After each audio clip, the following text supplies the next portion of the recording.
जयंत पाटलांनी पवारांच्या राष्ट्रवादीचं प्रदेशाध्यक्ष पद सोडलं। शशिकांत शिंदे आता नवे प्रदेशाध्यक्ष होणार। येत्या मंगळवारी शशिकांत शिंदे पदभार स्वीकारणार। मुख्यमंत्र्यांकडून नवी मुंबई विमानतळाची पाहणी 30 सप्टेंबरपर्यंत काम पूर्ण करण्याचं सरकारचं लक्ष्य। तर खोपोली लोणावळा मिसिंग लिंकच्या कामाचाही आढावा घेणार। छत्रपती शिवरायांचे 12 किल्ले युनेस्कोच्या वारसा यादीत। रायगड, राजगड, प्रतापगड, पन्हाळा, शिवनेरी, लोहगड या किल्ल्यांना जागतिक यादीमध्ये स्थान। त्यामुळे राज्यभरात जल्लोष।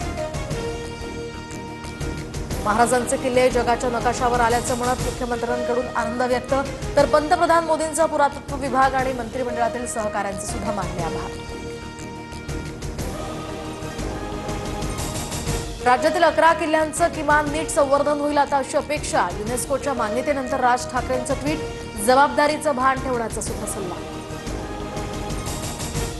सुधाकर बडगुजरांचा भाजप प्रवेश। पक्ष बळकटीसाठी हिंदुत्व आणि राष्ट्रीयत्वाच्या मुद्द्यावर सोबत घेतलं। प्रदेशाध्यक्ष रवींद्र चव्हाणांकडून भूमिका स्पष्ट। तर चुकीचं वर्तन केल्यास कारवाईचाही इशारा। महापालिका निवडणुका भाजप महायुतीमध्येच लढणार। फडणवीस उदार मताचे कदाचित महापौर पद इतर पक्षाला सुद्धा देतील। बीएमसीच्या महापौर पदावरून रवींद्र चव्हाणांचं मोठं विधान। महाराष्ट्र सहकारी बँक घोटाळा प्रकरणामध्ये रोहित पवारांविरोधात ईडीकडून पुरवणी आरोपपत्र दाखल। बारामती अॅग्रो कंपनीच्या माध्यमातून हा घोटाळा केल्याचा आरोप। संजय शिरसाट आजच संजय राऊतांना अब्रूनुकसानीची नोटीस पाठवणार। पैशांच्या बॅगेसंदर्भात राऊतांच्या आरोपांनंतर शिरसाट आक्रमक। व्हिडिओ मॉर्फ करून बनवल्याचा सुद्धा शिरसाटांचा दावा।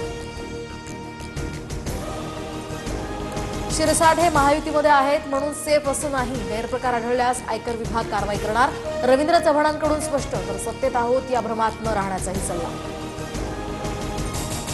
अहिल्यानगरमधील लोणी खुर्द या गावात हिंदुत्ववादी संघटनांचा मोर्चा। चिकन धुण्यासाठी वापरत असलेल्या पाण्यात विक्रेत्यांना लघुशंका केल्याचा आरोप। हा व्हिडिओ व्हायरल झाल्यानंतर हिंदुत्ववादी संघटना आक्रमक।